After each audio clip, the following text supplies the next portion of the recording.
اعوذ باللہ من الشیطان الرجیم، بسم اللہ الرحمن الرحیم۔ عائشہ اسلامک ہسٹری کی پیاری بہنوں اور بھائیوں، السلام علیکم ورحمۃ اللہ وبرکاتہ۔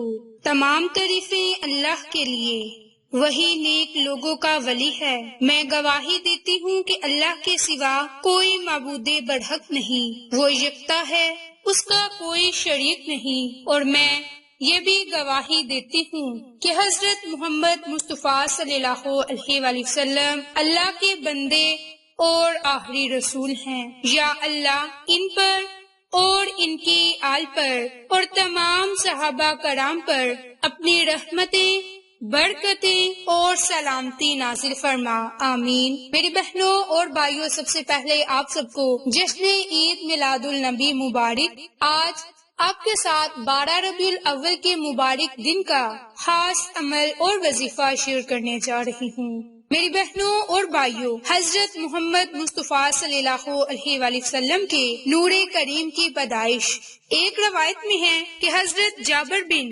عبداللہ فرماتے ہیں کہ میں نے بارگاہ رسالت میں عرض کیا کہ میرے ماں باپ آپ پر فدا ہوں، مجھ کو خبر دیجئے کہ سب اشیاء سے پہلے اللہ تعالیٰ نے کون سی چیز پیدا کی؟ تو آپ صلی اللہ علیہ وآلہ وسلم نے فرمایا کہ اے جابر، اللہ تعالیٰ نے تمام اشیاء سے پہلے تیرے نبی کا نور اپنے نور سے پیدا کیا، پھر وہ نور قدرت سے جہاں اللہ تعالیٰ کو منظور ہوا سیر کرتا رہا۔ اس وقت نہ لوح تھی، نہ قلم تھا، نہ جنت تھی، نہ دوزخ، اور نہ ہی فرشتے، اور نہ ہی آسمان، اور نہ ہی زمین، نہ سورج اور چاند تھا، اور نہ ہی جن و انس۔ پھر جب اللہ تعالیٰ نے مخلوق کو پیدا کرنا چاہا تو اس نور کے 4 حصے کیے۔ ایک حصے سے قلم پیدا کیا، اور دوسرے سے لوح، اور تیسرے سے عرش۔ آگے طویل حدیث ہے کہ اس حدیث سے نور محمد مصطفیٰ صلی اللہ علیہ وآلہ وسلم کا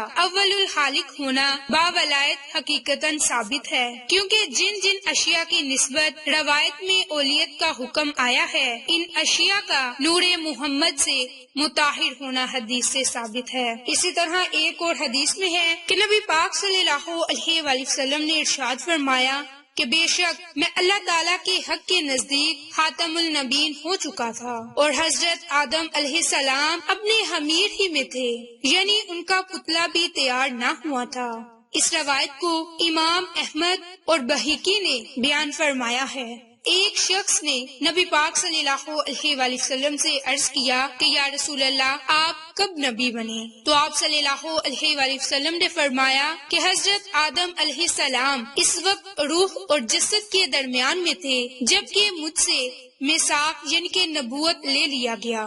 میری بہنوں اور بھائیوں، حضور نبی کریم صلی اللہ علیہ وآلہ وسلم کا ذکر مبارک انسان کی عظیم ترین سعادت ہے، اور اس روئے زمین پر کسی بھی ہستی کا تذکرہ اتنا باعث اجر اور ثواب اور اتنا باعث خیر و برکت نہیں ہو سکتا جتنا سرکار کائنات حضرت محمد مصطفیٰ صلی اللہ علیہ وآلہ وسلم کا تذکرہ ہو سکتا ہے۔ میری بہنوں اور بھائیوں، سرکار دو عالم حضرت محمد مصطفیٰ صلی اللہ علیہ وآلہ وسلم کا ذکر مبارک صرف ایک مہینے میں ہی نہیں بلکہ ہر لمحہ، ہر گھڑی ہمارے لیے باعث رحمت ہے۔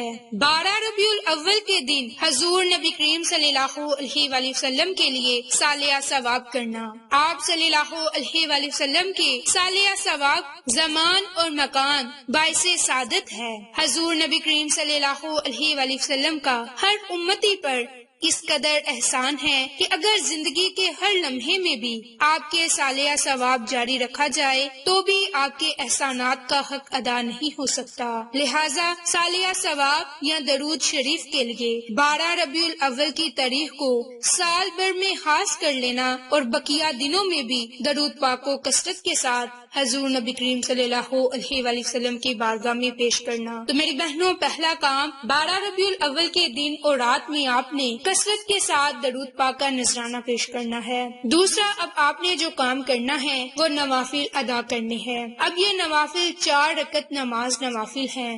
2 رکعت نماز نوافل آپ نے شکرانے کے ادا کرنے ہیں، اور یہ نوافل آپ نے اسی ترتیب، اسی طریقہ کار سے ادا کرنے ہیں کہ سب سے پہلی رکعت میں آپ نے سورۃ فاتحہ ادا کرنے کے بعد 3 مرتبہ سورۃ اخلاص پڑھنی ہے۔ سورۃ اخلاص پڑھنے کے بعد آپ نے دوسری رکعت میں بھی سورۃ فاتحہ کے بعد 3 مرتبہ سورۃ اخلاص پڑھنی ہے، اور یہ 2 رکعت نماز نوافل آپ نے شکرانے کے طور پر پڑھنے ہیں۔ اس کے بعد آپ نے اللہ تعالیٰ کے حضور ایک تسبیح پڑھنی ہے، اور یہ تسبیح تیسرا کام ہے۔ تو میری بہنوں اور بھائیوں، یہ تسبیح الحمدللہ کی ہے۔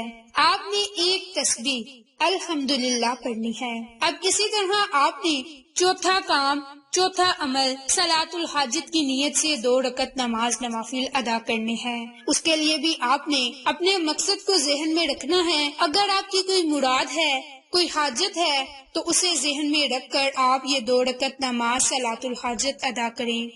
اس کے لیے سب سے پہلی رکعت میں سورۃ فاتحہ کے بعد 7 مرتبہ سورۃ اخلاص پڑھیں۔ دوسری رکعت میں بھی سورۃ فاتحہ کے بعد 7 مرتبہ سورۃ اخلاص پڑھیں، اور پھر اللہ تعالیٰ سے اپنے کسی بھی جائز مقصد کے لیے خصوصی دعا مانگ لی۔ اگر آپ کی کوئی حاجت ہے، کوئی جائز مقصد ہے، کوئی پریشانی ہے، کوئی غم ہے، کوئی تکالیف ہے، کوئی بیماری ہے، تو آپ اس کے لیے یہ 2 رکعت نماز نوافل ادا کر سکتے ہیں۔ یہ ہو گیا چوتھا کام۔ اسی ترتیب سے آپ نے 5واں کام کرنا ہے، اور یہ اللہ کے 2 نام پڑھنے ہیں۔ ان اللہ کے 2 ناموں کی بڑی ہی فضیلت، بڑی ہی برکات ہیں۔ اگر آپ ان 2 ناموں کو پڑھ لیں گے تو رب کریم آپ کی دنیا آخرت کی ہر حاجت کو پورا فرما دے گا، ہر غم کو آپ سے دور کر دے گا۔ اس کے لیے آپ نے دن میں کسی وقت بھی آپ یہ تسبیحات پڑھ سکتے ہیں، اور نوافل آپ 12 ربیع الاول کی رات میں پڑھ لیں۔ اب یہ 5واں عمل اللہ کے ناموں کی تسبیح پڑھنی ہے۔ اللہ کے اب یہ 2 نام یا تواب یا کریم، یا تواب یا کریم، آپ نے ان دونوں ناموں کو اکٹھا پڑھ کر ایک تصور کرنا ہے، اور اسی ترتیب اور اسی طریقہ کار سے 100 مرتبہ اللہ کے ان ناموں کو پڑھ لینا ہے، اور اللہ تعالیٰ سے اپنی کسی بھی جائز مقصد حاجت کے لیے دعا مانگ لینی ہے۔ اگر آپ کی کوئی اولاد کے متعلق حاجت ہے، اگر آپ کی اولاد نافرمان ہے، آپ انہیں راہ راست پر لانا چاہتے ہیں، یا پھر بے اولاد، اس عمل کو، اس وظیفے کو کر سکتے ہیں۔ رب کریم حالی جولیوں کو بڑھ دے گا، کیونکہ یہ بڑا ہی مبارک دن، بڑی ہی مبارک گھڑیاں آ گئی ہیں۔ اگر آپ اس عمل کو، اس وظیفے کو کر لیں گے تو رب کریم آپ کی ہر دعا کو قبول فرما دے گا۔ تو میری بہنوں اور بھائیوں، 12 ربیع الاول کے دن یہ 5 کام، 5 اعمال لازم کر لیں۔ انشاءاللہ اس کی برکت سے آپ کی دنیا آخرت سنور جائے گی۔ آپ کو یہ ہماری ویڈیو پسند آئے تو اسے لائک، شیئر اینڈ سبسکرائب کریں۔ جزاک اللہ